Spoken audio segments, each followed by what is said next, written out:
Hi guys, this is week 18 at Project Life, and I started with my photos this week and I grabbed the high and low kit from Feed Your Craft, and then I decided to grab a couple more kits, and then I decided to go and grab some of my favorite older Feed Your Craft stamps. I've used all the kits, I've only got stamps left, so I thought it would be fun to dig back through my stash and see what I can come up with for this week. I've got quite a lot of photos, but obviously I do need some cards in here, so I'm going to go through the kits that I do have left. I didn't want to print any of the printables from the other kits that I've used up because I do still have these cards to use, and rather than waste them, I wanted to use what I already had. So I'm just going through those three kits. I think there's the high and low, inside and out, and I can't remember the name of the other kit, sorry. I will leave the link to the Feed Your Craft shop down below. A lot of this stuff, like I've said, is older kits, so is probably sold out. Anything that is left is in the shop, but even if you don't have these kits, I just encourage you to dig through your stash, find some of your older favorites and try to use them up. I know the temptation is to keep using the new things that come. I know there certainly is for me. There's always an abundance of new supplies to use, but some of these older ones, they're so pretty. I loved them right from the start, just didn't quite get around to using them, and then they sit there going to waste. So do go through your stash and see what you can find. You see, I've been through the cards here and I found a couple that I've cut down and used a background card for those 3x4s. None of the 4x6s really took my fancy, so I've just cut out some white card, and I'll do something either with stamps or cutting apart some of these journaling cards and create my own here. I swapped out that blue floral, which I do love, is one of my favorites. That's why it's still there, because it's completely been hoarded, for the green floral, just because it was a little bit simpler. That Almost There card, I trimmed down so that I had that border, and then I've attached that to the background card just by stitching, just with my sewing machine around the outside. And I've picked out I think it's called the Make It Matter stamp set. That was a kit, obviously, but I've used all of that up because this photo was from National Scrapbook Day, so the stamp set couldn't have been more perfect. I knew I would have to use it. I just wasn't sure how, so the space on my photo was kind of perfect for adding that stamp in there, and I've just stacked another one on top of there. It says creativity is contagious. And then I wanted to do a little bit of journaling. I'm not going to do a bunch of journaling this week, but I did want to journal a little bit about NSD because it was actually like a really huge event this week for me, apart from the actual day, which turned into more of a weekend of scrapbooking. Being on 4 design teams, the entire week was filled with NSD prep, so it became a really big event this week. So I have done my journaling all about that day. I stamped those 2 extra stamps onto that card, but I stamped them in an orange ink that sort of matches the peach on the photo, just to tie those 2 things together, and then again I stitched that onto the background the same as I did the other card. Now I've got this little photo of Lily, and this is the Better Together stamp set, and I sort of had this idea that I would fill in the background of this photo with stamps, and I'm not convinced that this idea could work. It just didn't work how I wanted it to in my head, and I think the trick is that I didn't do enough planning. I didn't plan where these stamps were going to go, and so some of them fit really nicely and some of them don't, and I end up with some stamps that are really close together and then some really odd looking gaps, and I just wasn't super happy with it. I keep trying to fill in the little gaps with some of the little stamps here, and also my Brilliance Moonlight white ink, I think it's running out, guys. Not shockingly, because I use it all the time, but some of those stamps, you can see I did end up having to double stamp them because the ink wasn't particularly juicy, so I think I might be due for a new ink pad. But you can see this is my photo.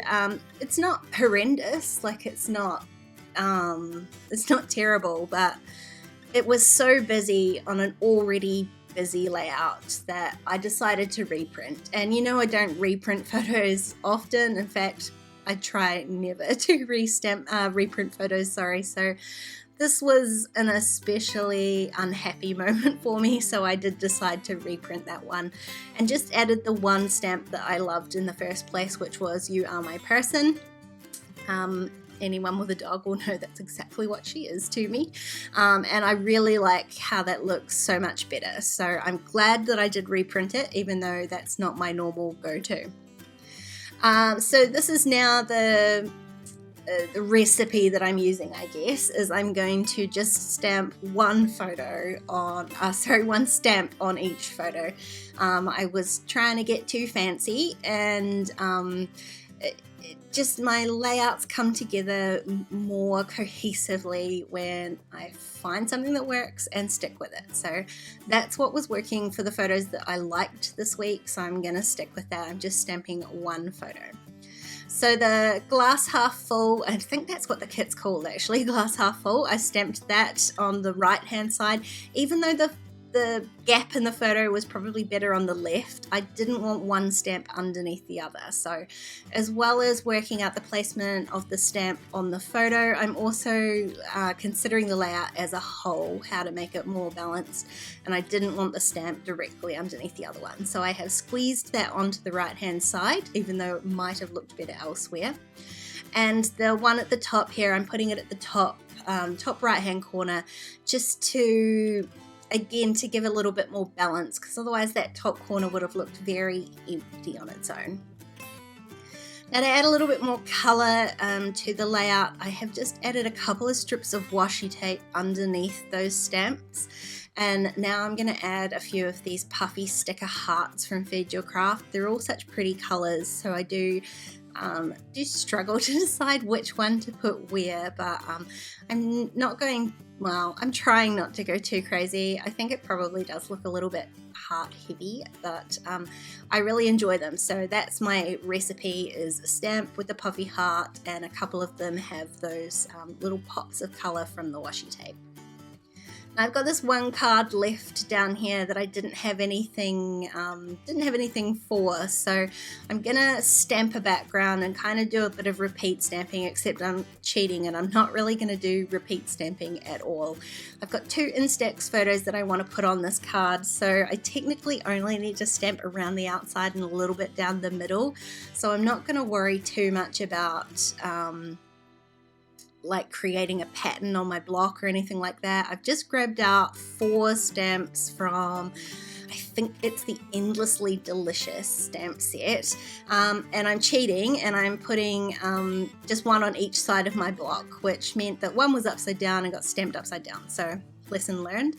And so I flipped that over and I'm starting again. I've grabbed 3 different colors of teal ink and I'm just randomly stamping as I go. I did start in one corner and I'm working my way around with the hope that it will all end up nicely and I won't have to overlap or have a big gap anywhere. So I do keep putting my Instax back onto the paper just to make sure that I'm covering the gaps and there's no obvious gaps that you can see through the photo. And I really enjoy how this looks. It is made so much easier because the Instax are going to cover up any sort of mistakes. I don't need to do too much planning for this one, but it looks really cool with the Instax over the top.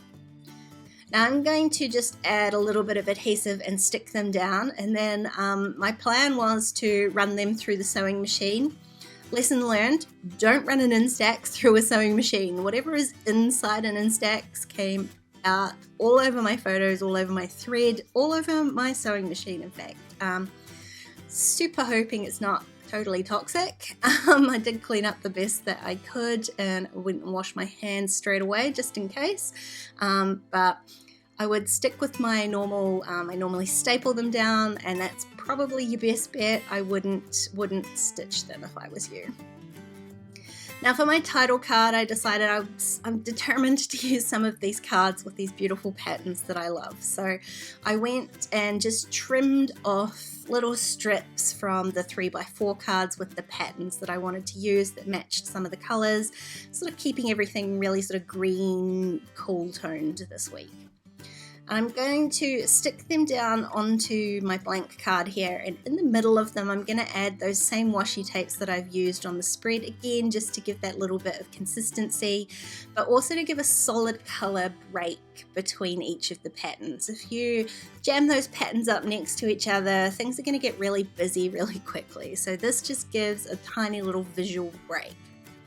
Did cut out this green one, but it's a little bit heavy, so I'm just going to leave that as it is, and I'm going to adhere these properly by stitching them through the sewing machine again. It just gives, I like using this sewing machine. If I'm going to do it, I'm going to do it more than once. So I've stitched those 2 3x4 cards. Now I've stitched my title card, and mistake, but yes, I did stitch those Instax photos as well. So it's a little theme to tie it all together.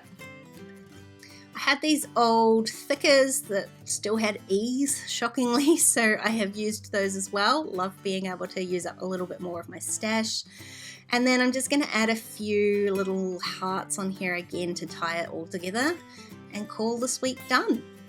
It was so fun going back through my stash of Feed Your Craft. I love these stamps. They're so beautiful. Brandi designed such amazing stamps, and it was perfect to fill up each photo with my favorites. If you enjoyed this video, please give it a thumbs up, and don't forget to subscribe to my channel if you haven't already. If you want to keep watching, don't forget to check out my Patreon page because there are even more videos over there. Otherwise, I'll see you next time. Bye guys.